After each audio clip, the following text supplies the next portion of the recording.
Oke, lanjut di bagian kopling dan balancer. Pertama ini kita bahas di balancernya dulu. Balancer di spek saya yang terbaru yang pasang kemarin itu, ini cuma emas ganda di las, tapi kemarin yang itu belum di ini apa belum dicok kayak gini, jadi ini masih utuh, masih bulat. Itu kisaran dapat di popot sekitar 800 graman. Ini setelah saya coak seperti ini, itu di 750 gram. Ini setelah saya coak tadi ditimbang di popot, dapat di popot 505 gram. Ini kayak gini set sama ini ya, ini bangga sama ini nih, di popot 505 gram. Ini untuk balancer ya, cuma kalah-kalahan si miskin. Dan karena ini udah dimodif kayak gini, jadi sekalian saya rubah untuk magnetnya itu dibikin kayak gini. Ini batu magnetnya itu udah dikelotok, dibikin total loss. Kalau masih ini pasangan kayak gini, jadi kalau ininya masih standar, masih yang cuma dibuang kampas gandanya, nggak dipasang, cuma dilas, itu kan kemarin di bobot sekitar 750 graman. Kalau belum dicoak, ini yang masih utuh, ininya belum dicoak kayak gini. Nah kalau ini pasangannya antar yang berat belakangnya itu, kalau mau masih ngidupin sepulnya dan pengisian itu bisa kalian puput dengan menghilangkan ini one way starternya. Ini one way starter ini nanti dibuang, dicopot, ini ya dipuput, itu maksimal ketemu di angka 750 gram. Ini kemarin kalau waktu saya masih ngidupin ininya. Nah itu ininya 750, ininya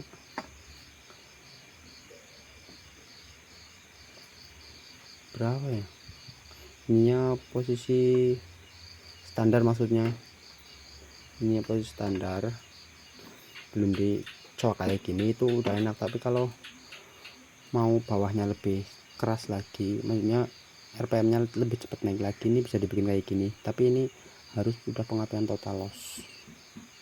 Jadi bobot kanan dan kiri itu harus masuk ke hitungan lah.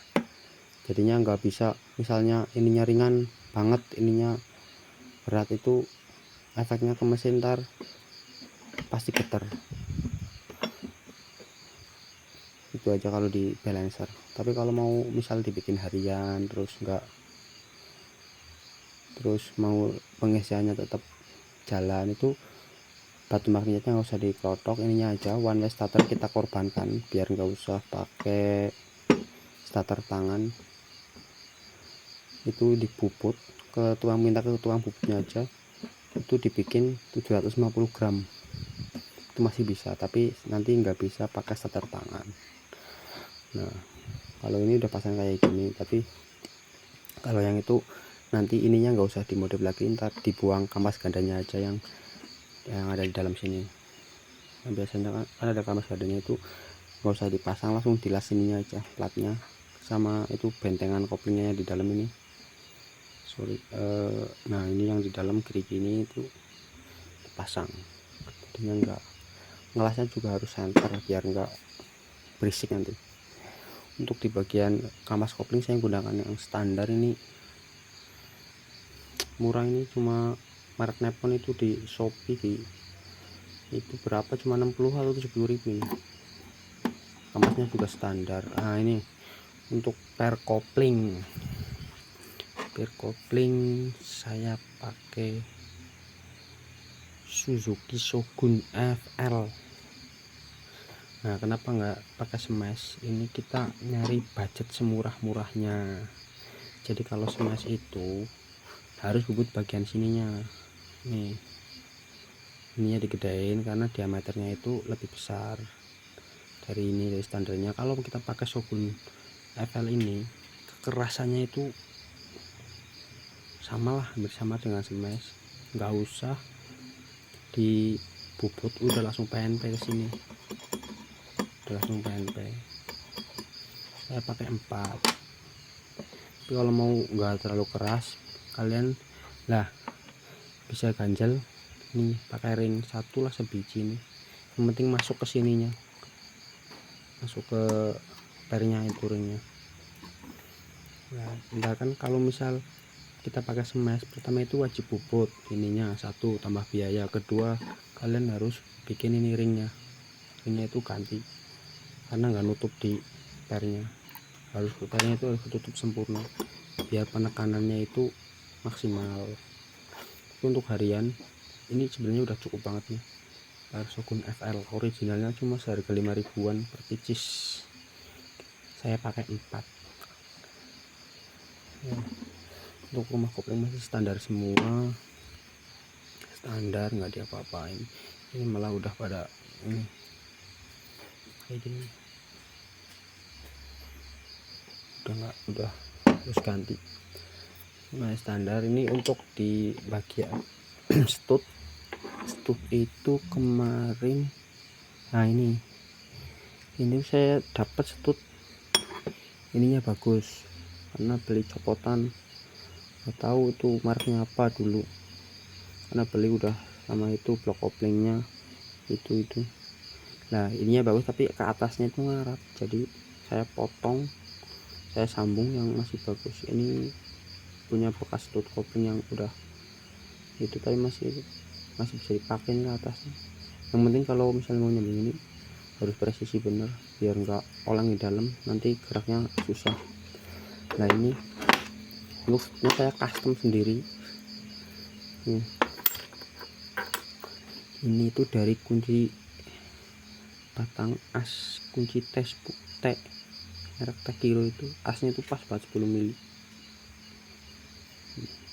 Masuk sini, diin kayak gini aja. Nah, ini stoppernya pakai inner bearing 6300, asnya 10. Nanti di las titik di sini, masuk di las, terus kalian masukin ke bor ininya pakai manual aja. Dan ini colokan ini tebelnya itu sekitar 5 mili ini. Bentar.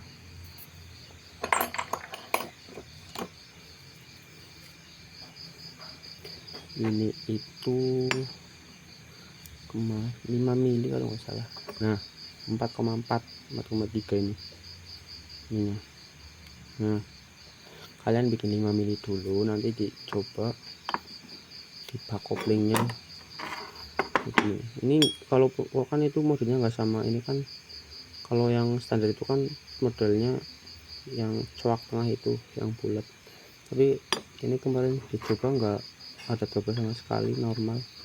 Dan kekerasannya itu udah nggak perlu dipertanyakan karena ini sudah melewati proses harden. Ini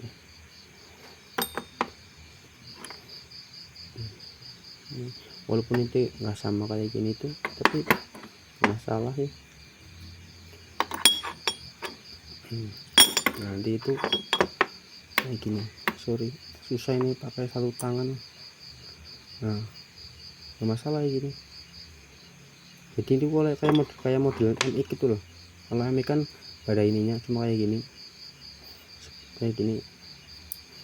ini saja. Kalau misal pakai MX itu sebenarnya, jadi kalau pakai MX old tuh, bukan MX new, MX old itu ya satu pakai sama ininya.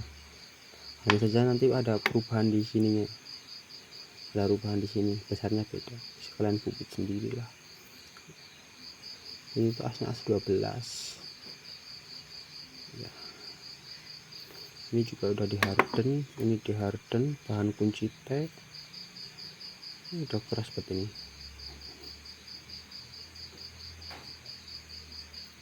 Ini hanya